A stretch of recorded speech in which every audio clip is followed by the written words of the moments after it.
जी school के online तालीमी तर्ज में आपका इस्तकबाल है। मैं हूँ मौलमा गुलनार ख़ान। जमात हफ्तुम सबक नंबर 1 तारीख़ के माक़िज़। गुज़िश्ता बरस हमने भारत के क़दीम दौर का मुताला किया। इस बरस हम अहद उस्ता का मुताला करने वाले हैं। एक अंदाज़े के मुताबिक 9वीं सदी ईस्वी से 18वीं सदी ईस्वी तक के अहद को भारत की तारीख़ का अहद उस्ता माना जाता है। इस सबक में हम अहद वस्ता की तारीख़ के माख़िज़ का मुताला करेंगे। वस्ता यानी दरमियानी, एक क़दीम दौर है, एक जदीद दौर है और दोनों के दरमियान का जो दौर है उसे अहद वस्ता कहा जाता है। ज़मानी तरतीब के लिहाज से माजी में वाक़ होने वाले वाक़यात के बारे में तहक़ीक़ और बाज़ाब्ता मालूमात को तारीख़ कहा जाता है। लफ्ज़ तारीख़ के माने किसी चीज़ के ज़हूर होने का वक्त या किसी अजीम वाक़े के वक्त का तयन या ज़माना का अरसा कहलाता है। शख्स, समाज, मकाम और ज़माना ये ऐसे 4 अनासिर हैं जो तारीख़ के नुक़्ते नज़र से निहायत अहम हैं। तारीख़ काबिल एतबार शहादतों पर मुबनी होनी चाहिए। इन्हें काबिल एतबार शहादतों को तारीख़ी माक़िज़ कहा जाता है। जब किसी जगह की, मकाम की या कोई तारीख़ लिखी जाती है तो 4 अनासिर को मद्देनज़र रखा जाता है, यानी 4 चीज़ों पर गौर किया जाता है जो कि तारीख़ के 4 सुतून भी कहलाते हैं, जैसे शख्स, समाज और मकाम और ज़माना। इन शहादतों के एतबार से ही तारीख़ लिखी जाती है। हम इन तारीख़ को मादी माक़िज़, तबई माक़िज़, तहरीरी माक़िज़ और ज़बानी माक़िज़ के तौर पर दर्जा बंदी करके उनका मुताला करेंगे। इसी तरह हम इन माक़िज़ की क़दर पैमाई भी करेंगे। जिस तारीख़ी वाक़े का मुताला करते हैं, इस वाक़े के साथ साथ हमें इससे मुताल्लिक़ बहुत सी बातों पर गौर करना होता है। इसके लिए हमें तारीख़ी माक़िज़ का सहारा लेना पड़ता है। हमें इन तारीख़ी माक़िज़ की तफ्तीश करके इनकी असलियत का पता लगाना पड़ता है। इन माक़िज़ का बड़ी होशियारी और बारीक बीनी से इस्तेमाल करना ज़रूरी होता है। सबसे पहले हम देखेंगे मादी माक़िज़। आपको स्क्रीन पर जो तस्वीर नज़र आ रही है, इसमें देखिए मादी तबई माक़िज़, यानी ऐसे माक़िज़, मादी चीज़ें उसे कहते हैं जिसे आप छू सकते हैं, देख सकते हैं। इसमें कौन कौन सी चीज़ें आती है देखिए। मज़कूरा वाला अशिया और इमारतें, उनकी बाक़ियात को तारीख़ी तबई माक़िज़ कहा जाता है। इसमें है यादगारें, इमारतें, गारें, कतबे, सिक्के और तांबे की तख्तियाँ, ताम्रपट, प्रत, क़िले। तारीख़ की मादी तबई माक़िज़ में क़िलों को बहुत अहमियत हासिल है। क़िलों की कुछ अहम क़िस्में हैं, जैसे पहाड़ी क़िले, जंगलाती क़िले, आबी क़िले, ज़मीनी क़िले। इस तरह यादगारों में समाधियाँ, मज़ारात, मकबरे वग़ैरह, इमारतों में शाही महल, क़स्र वज़रात, रानी महल और आम लोगों के घर शामिल हैं। इन माक़िज़ के मुताले से हमें इस अहद की तारीख़ की मालूमात हासिल होती है। फ़न तामीर की तरक्की का इल्म हासिल होता है और इस अहद की माशी हालत, फ़नून लतीफ़ा का मियार, तर्ज़ तामीर और अवाम की रिहाइश की मालूमात हासिल होती है।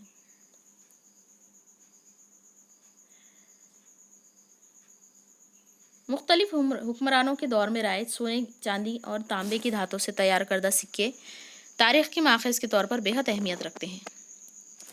इन सिक्कों के मुताले से हमें हुक्मरानों, इनके अहद हुकूमत और इनके नज़्म व नस्क़, मजहबी तसव्वुरात और शख्सी तफसीलात वग़ैरह की मालूमात हासिल होती है। इसके अलावा हमें उस अहद की माशी लेन देन और माशी हालत और धातों के इल्म के इर्तिक़ा का भी पता चलता है। मुग़ल शहंशाह अकबर के राइज करदा सिक्कों पर राम सीता की तस्वीरों या हैदर अली के राइज सिक्कों पर शिव पार्वती की तस्वीरों से हमें इन हुक्मरानों को अहद हुकूमत में पाए जाने वाली मजहबी हम आहंगी का इल्म होता है। मजहबी हम आहंगी यानी कि तमाम मज़ाहिब को यकसा मकाम अता करना और तमाम मज़ाहिब की इज़्ज़त करना। पेशवाओं के राज करदा सिक्कों पर अरबी या फ़ारसी ज़बान का इस्तेमाल होता था, जिसकी वजह से हमें उस अहद में राइज ज़बानों के बारे में मालूमात हासिल होती थी। ये देखिए, इस तस्वीर में पेशवा के अहद के सिक्के हैं और हैदर अली के दौर के सिक्कों की तस्वीर दिखाई गई है। सिक्के बनाने के लिए क़दीम ज़मानों में जो धातों का इस्तेमाल किया जाता था, उसमें कुछ पत्थर के सिक्के भी होते थे। बाद में जो है इसमें तब्दीली की गई और सिक्के जो है धातों के बनने लगे।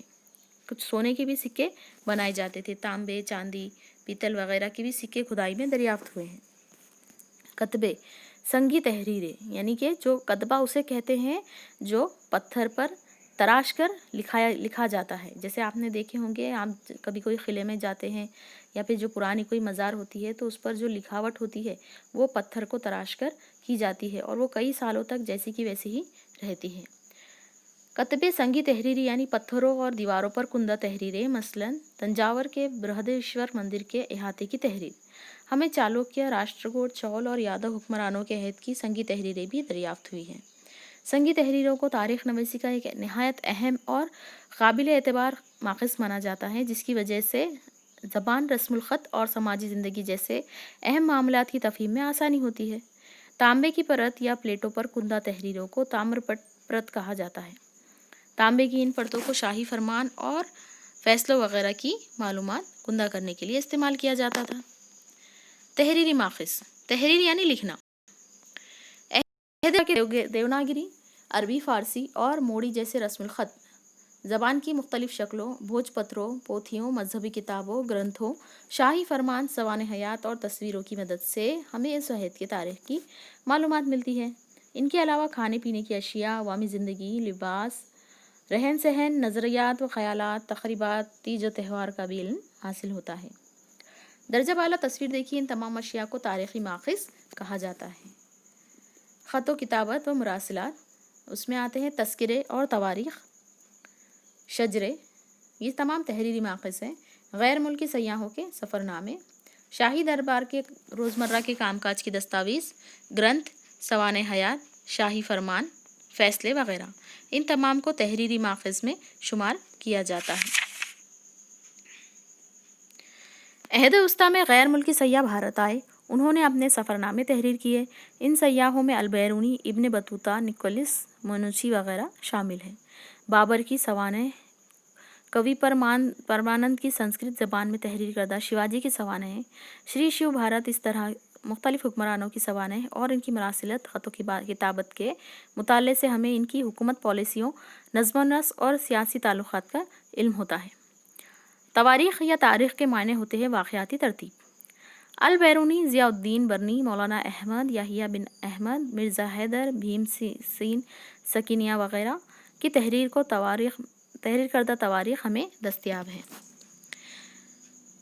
बखर दरअसल अरबी लफ्ज़ ख़बर की बिगड़ी हुई शक्ल है।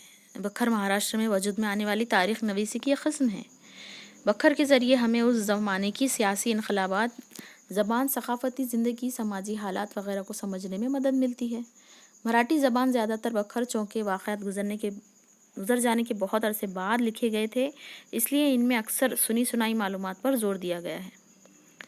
सुभाष बखर, महिकावती बखर, 91 निकाती बखर, चिटनिस की बखर, भाव साहब की बखर, खरडिया की लड़ाई की बखर जैसी अहम बखरें हैं। ये हिंदी लफ्ज़ हैं, इसीलिए इसे उर्दू में पढ़ने में आपको कुछ तकलीफ़ हो सकती है। इस ज़मन में रॉबर्ट आम, MC स्प्रंगल और ग्रांट डफ जैसी मौसर मगरबी मौर्रिख़ीन की किताबें भी अहम हैं।